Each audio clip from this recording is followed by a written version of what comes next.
We are joined by Australian featherweight fighter Joshua Culiboa. Josh, mate, always a pleasure to see you. How have you been?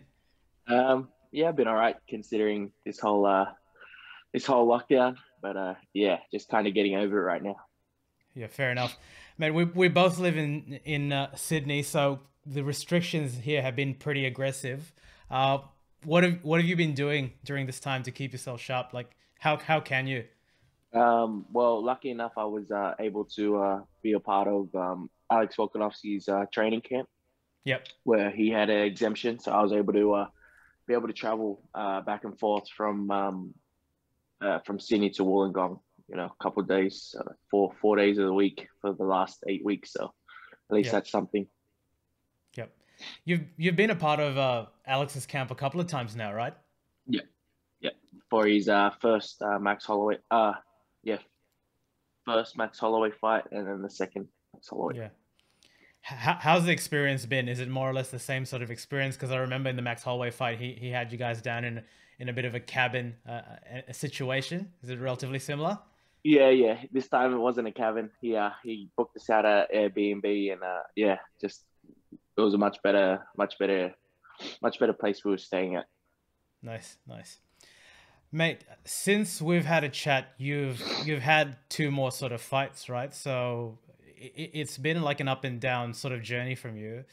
Reflecting on your two fights, maybe let's talk about the Jourdain fight. That was a fun fight. It was an absolutely fun fight to watch. From your perspective, how do you reflect back on that particular fight? Uh, but yeah, that was it was a good fight. It was a very even fight, and it was a very entertaining fight.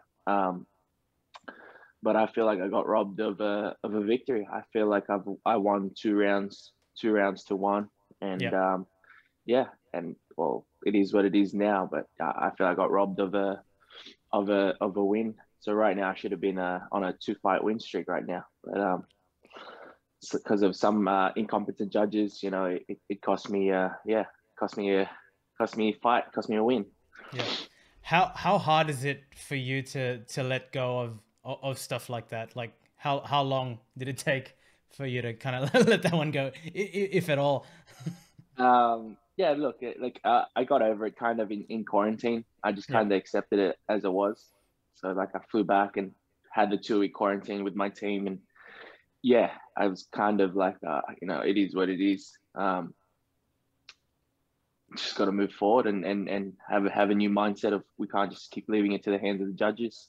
And if I do, I literally have to like bash the shit out of the guy that I'm fighting. So fair enough. From your perspective, would down the track you be open to having that fight again? Or is that a yeah, chapter 100, closed? 100%. We got to fight again. We got to fight Absolutely, again. absolutely. So your first win, mate, against Cheyenne. Talk us through it, mate. Like, how important was it to get that monkey behind your back? Yeah, it was massive. It was massive to get that weight off my shoulders. He Yeah. So, well, this one was a very more calculated fight where, I was picking my shots, making sure I wasn't getting caught with anything stupid. Mm. And yeah, just, you know, slowly taking taking it away from him, like, round by round, just taking it away from him. So yeah, it was just a massive thing to just get that first W. And yeah, start to build that momentum. From your perspective, coming into that particular fight, was it almost, I wouldn't say like a crossroads, but you had that weight and burden to kind of get that W, right? Yeah, 100%. If I'm gonna stay in the UFC, I can't have 2 losses and 1 draw as my first three fights in the UFC. So it was a massive you know it was a added pressure, but I feel like I do well under those certain circumstances. Yeah, awesome. And when you zoom out, mate, like it's been a pretty hectic year for yourself and for everyone, I guess, within the fight community and outside that as well. I mean, you went to Fight Island, you've been to Vegas, you're living the life of a professional fighter. Do you still like?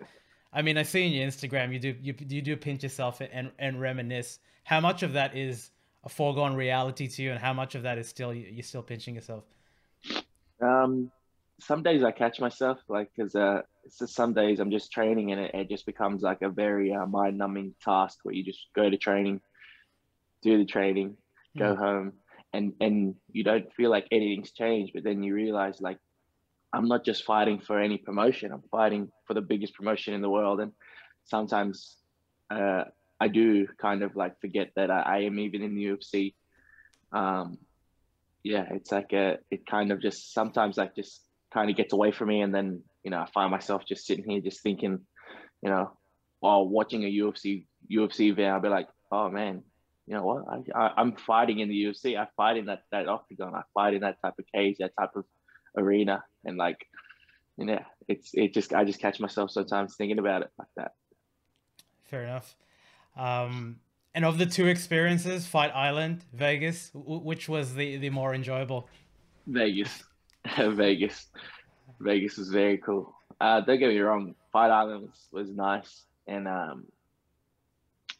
yeah, Fight Island was nice, but Vegas, at least we had the UFC PI, we could Yeah. travel around more, and yeah, There was a while back when you were out in social media, chasing a fight with, you know, pun intended, Chase Hooper. Where did that come about?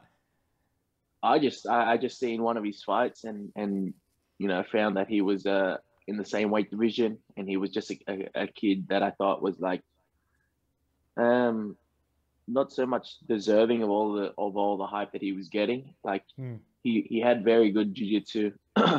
Like he's a good kid, but like he's not. I personally don't think he's at that level where like he's like you know great and he can be having all this hype around him just because he looks like Ben Askren. So I was like, that would be a good fight to get. So, Yeah. And how familiar are you with the rest of the UFC flyweight sort of roster? I mean, like, I'm assuming you are watching the sort of events, but when they are flyweights fighting, do you kind of, mentally zone in and have a look to see what the competition looks like? yeah, it's featherweights, but yeah, yeah, like I do watch a lot of the featherweights. I always keep an eye out, extra keen on some of those featherweights. Like, yeah, but I'm always watching all the featherweights. Whoever they say that the guys aren't watching the other featherweights in the division, they're lying because yeah, you got to keep your eye out on the featherweights on your Absolutely. division.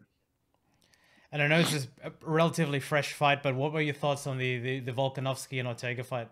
And wow, that was a crazy fight. I thought, to be honest, I thought Alex would have dominated, like would have probably dominated more and probably got the finish later.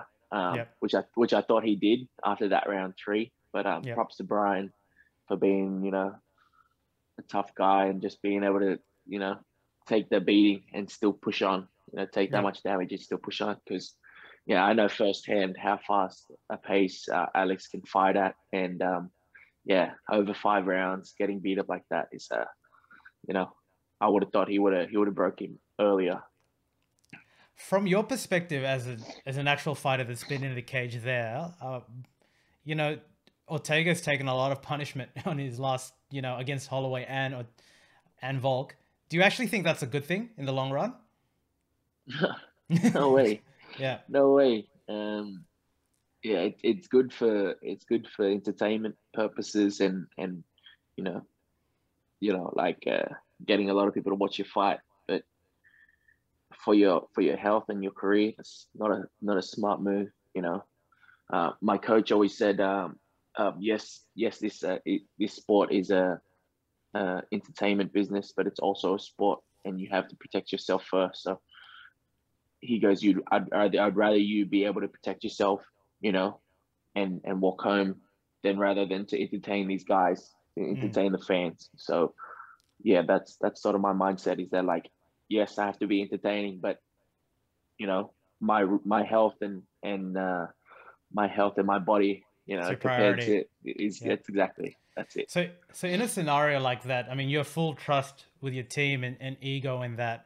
Um, do you trust your team to make the right decision of potentially in a scenario like what Ortega was facing to pull you out of the fight? Yeah, Yeah, I would trust my coach. Like he only wants what's best for me. If I say to him, look, I'm wrecked, and or you can see it in my eyes that I'm not there, he'll call it. But he knows that I'm there to fight, and that just give me the chance. Yeah, he knows me well. He knows me well enough to know when to say it's done. There's no point in fighting anymore. Or you know whether I just need a little kick up the ass to keep going. So Yeah, that's a really important bond to have, especially when you start making it. Um, so having trained with Volk and understanding the dedication and lifestyle, I know we've talked about this a while ago. Does it just make that goal a little bit more not realistic, but you've seen what the champ does, you've seen his work ethic, and it's not something that in your mind you can't do. Does that just make it clearer?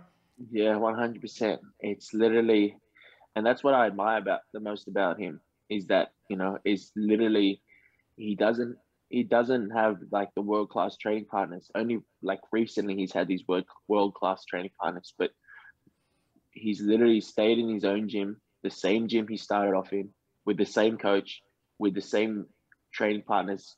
Guys that come in that after training, after working a full day's work. So people that do it for a hobby, he trains with these people, and he just finds a way to just train hard and you know get the job done. So that's why I admire him so much. Is that he's literally just a living, breathing epitome of being a champion and working with what you got, and that's it. Yep. And from your perspective, stylistically, your last couple of fights, you've kind of really, kept it on the feet and pick people apart with your striking. I know you're not too shabby with the jiu-jitsu and the grappling. When you go into a fight, like in terms of your next couple of fights, is that something you necessarily want to showcase, or you're happy to let the fight kind of play out? Well, depending on the game plan and depending on the opponent that we we fight, there's no point in showing everything if you don't have to show it. So if so far my striking is getting me by, then we'll stick to the striking. But maybe there's going to be an opportunity where I can showcase my wrestling and my grappling. So yeah, there's no point in showing everyone these different looks where people think I'm just a striker. So let them keep thinking I'm just a striker. And we have a couple of months until the end of the year. I mean, I know you would have loved to be on the fight with Volk. In your mind, are you open to fighting it before the end of the year? The way things are, Mm. I can't really get in a proper training camp without the gyms fully open. Yep. Yeah, yeah. I'm kind of writing this whole year off now. Probably maybe even the beginning of early next year we could go straight away. Maybe like Mm. you know January, end of January, early February. So I'm not I'm not still like, yeah, I'm kind of writing this year off and just sort of like, yeah. If you were to summarize 2021 in Josh Culiboa's, eyes, what would it be? In terms of fighting or in terms of In just terms of everything. everything. Uh, be honest, I had a lot of ups and downs this year. So like I had my first win in the UFC, which is always a goal of mine. Yep. And then obviously this massive down of thinking that we're just going to be in lockdown for 2 weeks, and then it ended up extending now to who knows 4 months now, 4.5 months now. So Yep. uh, one word. I don't think there's one word for it, but if there's a word for highs and lows, it would definitely be that word, whatever that word would be. Fair enough, Josh. As always, mate, a pleasure to have you in the show, and we wish you success, mate. Thank you.